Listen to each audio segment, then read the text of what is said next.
অথচ আজকে ক্লিয়ার পরিবেশ, এক জালেম পালিয়ে যাওয়ার কারণে আজকে ঢাকা বিশ্ববিদ্যালয়ের দিকে লক্ষ্য করে দেখেন।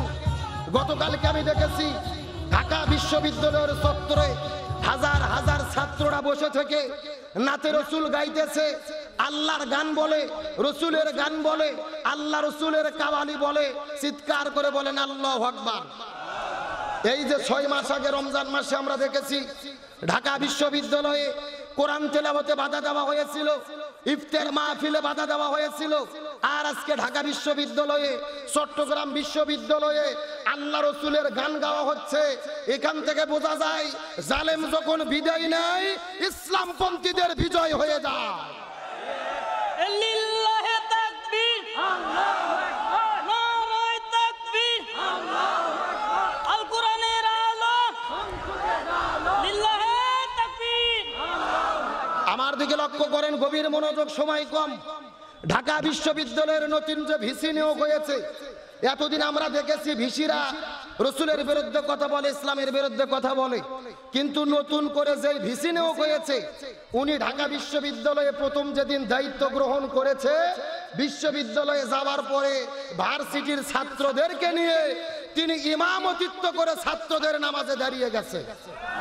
আল্লাহু আকবার বলেন।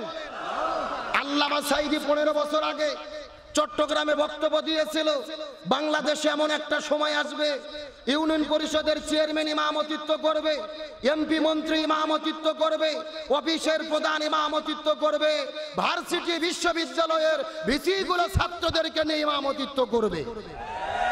আজকে সেই দিন চলে এসেছে। ভিসি যখন ছাত্রদেরকে নিয়ে জামাতে আদায় করে তখন মনে মনে আনন্দ বলতে ইচ্ছা করে, এমন একটা দিনেরই তো স্বপ্ন আমরা দেখেছিলাম। কথা বলেন না কেন? এই বিজয় দিয়েছে কে? আরো জোরে বলেন।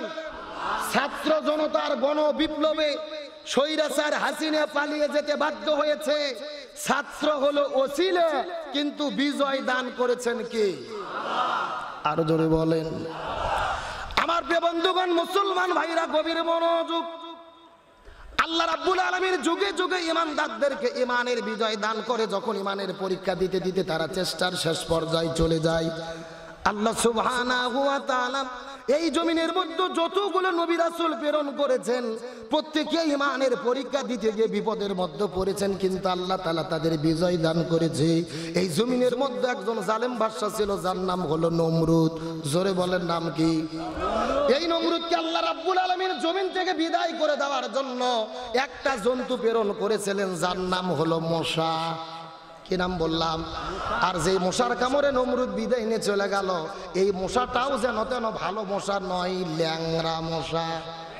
এ কথা কোন? আরে ভাই, মশার মতো এত দুর্বল প্রাণী পৃথিবীতে নেই। প্রতি সেকেন্ডে লোকজন ঠাস করে করে মশা মারে। আরে ভাই, তাও ভালো মশা না ল্যাংরা মশা।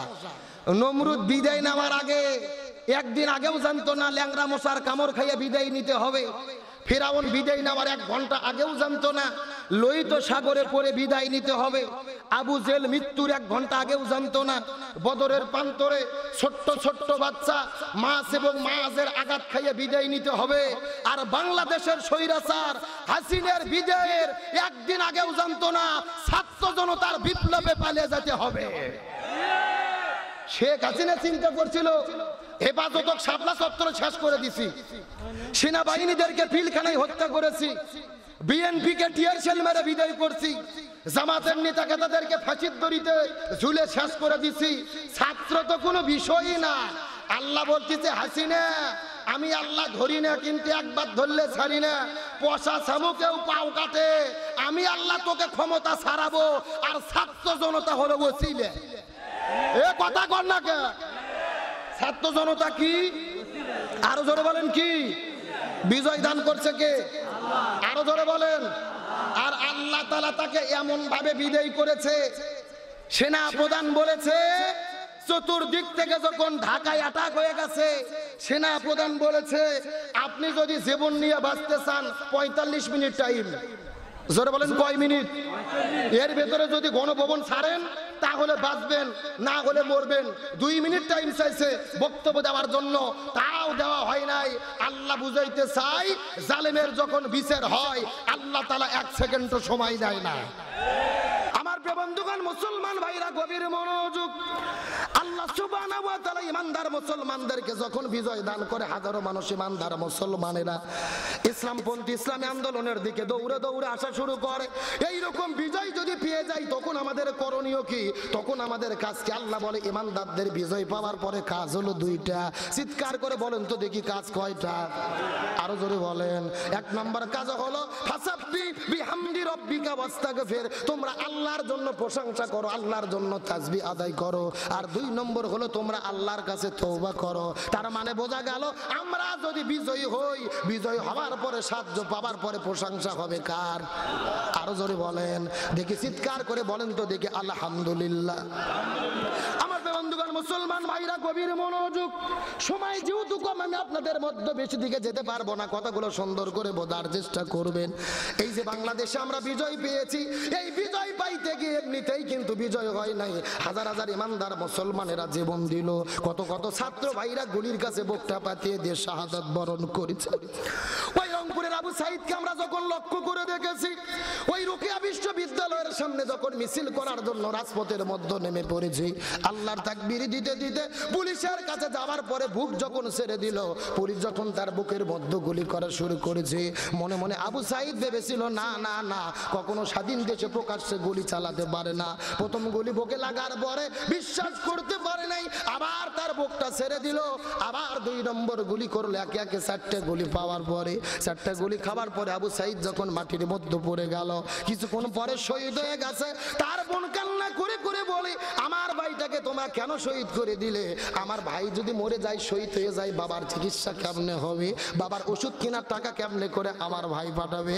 আর মা বাবা কান্না করে করে বলে, আমার ছেলেকে চাকরি দেবে না, দেওয়ার দরকার নাই, প্রয়োজনে হাতের মধ্যে গুলি করতে, পায়ের মধ্যে গুলি করতে, বুকে কেন গুলি করলে? সন্তানকে বিদায় করে দিলে। আবু সাইদ বাংলাদেশের ছাত্র জনতাকে বুঝাইতে চাইল, এই জালেমের জুলুমের বিরুদ্ধে জীবন দাও, তোমরা শহীদ হও, দেশকে মুক্ত করো। তার কারণ হলো দিনের জন্য যারা জীবন দেয় এরা মরে না, বরং জালেমের জুলুমের বিরুদ্ধে কথা বলে যারা জীবন দেয় এরাই হলো আল্লাহর কাছে সবচাইতে শ্রেষ্ঠ মর্যাদাবান। ওয়ালা তাকুলু লিমান ইউকতালু ফি